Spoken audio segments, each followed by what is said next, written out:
Simpana etni rationariv sijaka.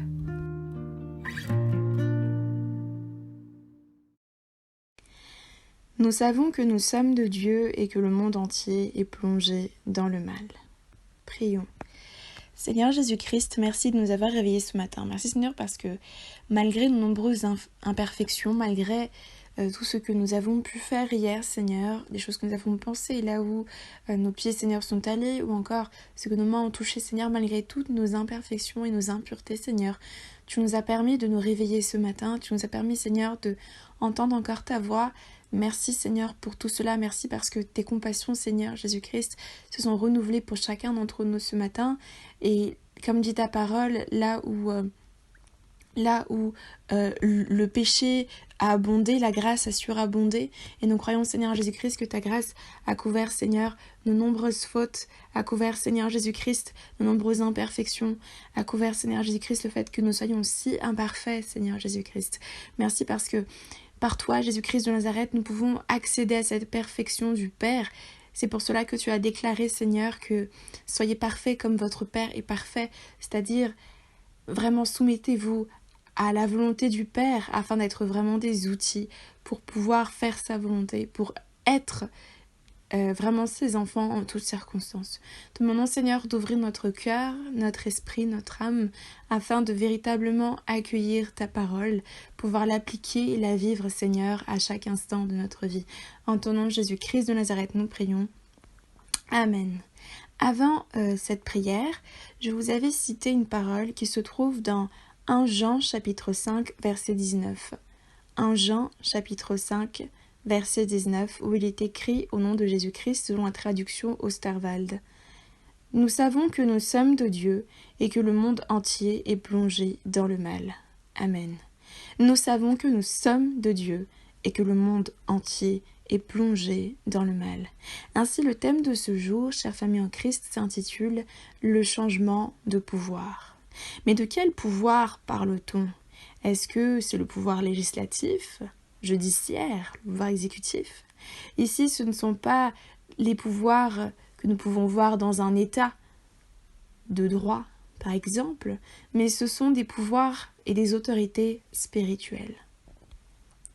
Comme vous le savez certainement, mais nous allons tout de même le répéter, au commencement, Dieu a créé les cieux et la terre. Il a créé également les êtres humains à son image. Et il a donné vraiment cette liberté à l'être humain de pouvoir choisir. De pouvoir choisir entre le bien et le mal. Dieu a accordé à l'être humain ce qu'on appelle le libre arbitre. Et quand Dieu a dit à l'être humain « tu ne mangeras pas de l'arbre de la connaissance et du bien et du mal », il n'y avait pas que ce seul arbre dans le jardin d'Éden. Il y avait beaucoup d'autres arbres. Et au centre, il y avait un autre arbre que l'arbre de la connaissance du bien et du mal. C'est l'arbre de vie. En effet, il est écrit que « Et l'Éternel Dieu planta un jardin en Éden du côté de l'Orient. Et il mit l'homme qu'il avait formé.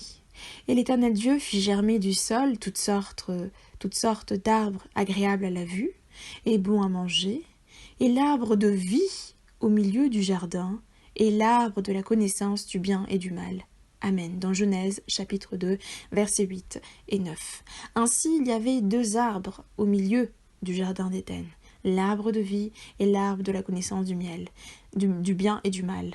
Néanmoins, Dieu a dit quelque chose de très important. Il est écrit dans Genèse chapitre 2, versets 16 et 17, au nom de Jésus, « Et l'Éternel Dieu commanda à l'homme en disant, « Tu peux manger librement de tout arbre du jardin, mais quant à l'arbre de la connaissance du bien et du mal, tu n'en mangeras point, car au jour où tu en mangeras, certainement tu mourras. » Amen. La première partie de ces versets, nous parle de cette liberté de manger de tout arbre du bien, de tout arbre du jardin. Ainsi, l'arbre de vie était possible à manger. Néanmoins, l'arbre de la connaissance du bien et du mal était interdit à manger.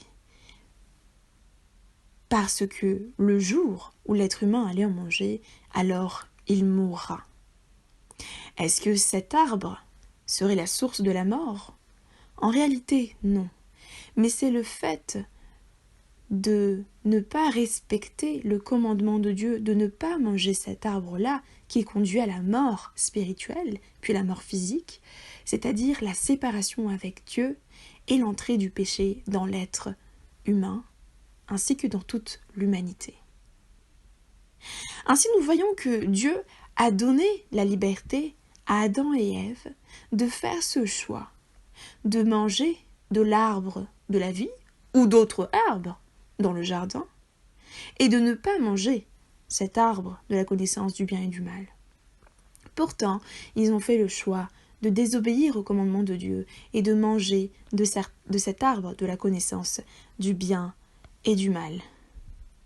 À partir de ce moment-là, il y a eu un changement de pouvoir. Auparavant, quand l'être humain, Adam et Ève, a fait le choix, effectué librement le choix, finalement, on pourrait parler d'un libre arbitre complet, quasiment absolu. Puis, en décidant de faire ce mauvais choix, l'être humain est entré sous l'autorité et sous le pouvoir de Satan en lui donnant le pouvoir et l'autorité qu'il possédait auparavant. Nous allons répéter une seconde fois. Quand Adam et Ève ont décidé de manger du fruit de l'arbre de la connaissance du bien et du mal, quand ils ont pris cette décision-là, ils étaient pleinement libres. Libres de leurs choix, libres de leurs faits et gestes. Mais quand ils ont mangé de ce fruit interdit, de l'arbre de la connaissance du bien et du mal que Dieu leur avait interdit de manger, ils sont entrés sous l'autorité et sous le pouvoir de Satan. Ils ont donc donné leur pouvoir et leur autorité, leur liberté à Satan. Ils se sont retrouvés sous l'autorité de Satan, sous son pouvoir. Pourtant, l'être humain avait le choix de ne pas manger de ce fruit. Mais il l'a quand même fait. Comme conséquence de cette liberté, ou plutôt de ce mauvais choix, ayant choisi donc la mort face à la vie, l'être humain n'est plus libre.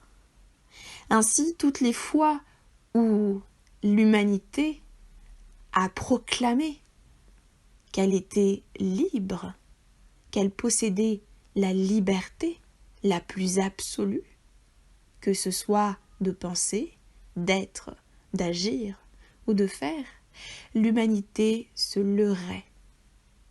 Elle se trompait, et elle se trompe encore, parce que l'humanité demeure encore sous l'autorité de Satan. En effet, le monde entier est encore plongé dans le mal, selon ce qui est écrit dans 1 Jean, chapitre 5, verset 19, que nous avons lu à 2 reprises ce matin. L'être humain ne peut être libre que s'il accepte Jésus-Christ comme Seigneur et Sauveur, libre de l'autorité de Satan. Quand Jésus-Christ est mort sur la croix, Jésus-Christ a apporté le salut. Quand Jésus-Christ est ressuscité d'entre les morts, Jésus-Christ a apporté la vie. De par sa vie, de par sa mort et de par sa résurrection, Jésus-Christ de Nazareth a accompli à la perfection la volonté du Père. Et pourtant la colère de Dieu est tombée sur lui à cause de nous.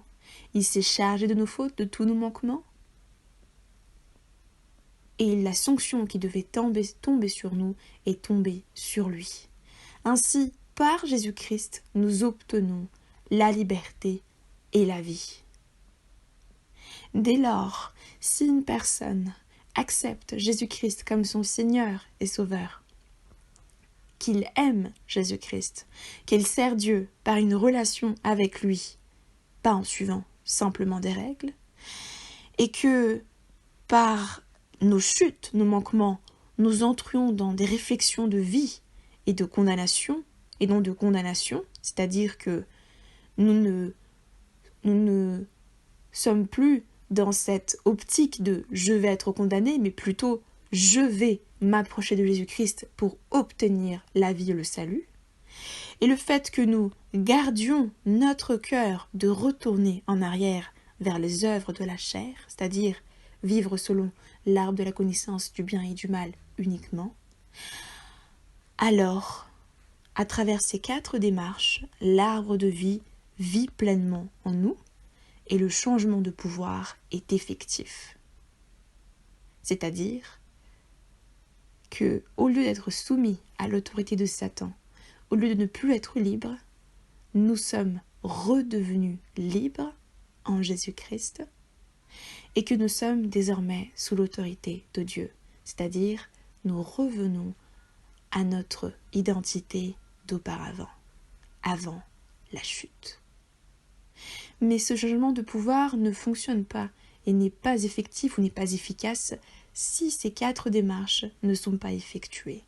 Si nous n'aimons pas Jésus-Christ, notre cœur, nos pensées, notre âme, et que si nous ne gardons pas ses commandements, et que si nous ne servons pas Dieu par notre relation avec lui, ou que nous sommes dans cette optique de condamnation et que nous refusons d'être changés, ou encore que nous ne gardons pas notre cœur à retourner à notre nature d'avant, c'est-à-dire vers les œuvres de la chair, alors le changement de pouvoir n'a pas lieu et n'existe pas. Ainsi, la liberté est reconquise, mais à chacun d'entre nous de la saisir. Seigneur Jésus-Christ, tu as dit dans ta parole que tu es le chemin, la vérité et la vie, et que personne ne peut venir au Père si ce n'est que par toi. Tu as également dit, Seigneur, que nous savons que nous sommes de Dieu et que le monde entier est plongé dans le mal. Que nous avons, Seigneur, à ne plus retourner en arrière, ni à souhaiter à retourner en arrière, mais que nous avons à avancer chaque jour, Seigneur, à chaque pas, à nous rendre compte que le changement de pouvoir, la liberté a été reconquise et qu'il revient à chacun d'entre nous, à chaque instant, de choisir la liberté au lieu de revenir sous la coupe de Satan. Nous croyons, Seigneur, que à travers toi, nous avons cette liberté parfaite et absolue. Car ta parole dit que tu nous garderas du mal sur cette terre. Nous croyons, Seigneur Jésus-Christ, que tu es mort sous la croix et que tu as préparé le chemin pour que nous puissions nous approcher de toi. Nous recevons, Seigneur, aujourd'hui ce don extraordinaire et nous te demandons, Seigneur, d'entrer dans notre cœur et de devenir le Seigneur et Sauveur de notre vie.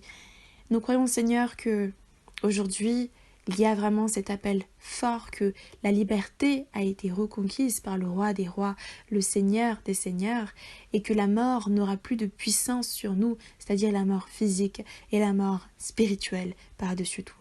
Nous te donnons, Seigneur, notre vie, nous te demandons, Seigneur, de la transformer pour ta gloire. Nous te demandons, Seigneur, de nous remplir de ton Esprit Saint et de nous aider à vivre la vie que tu nous destines à chacun d'entre nous.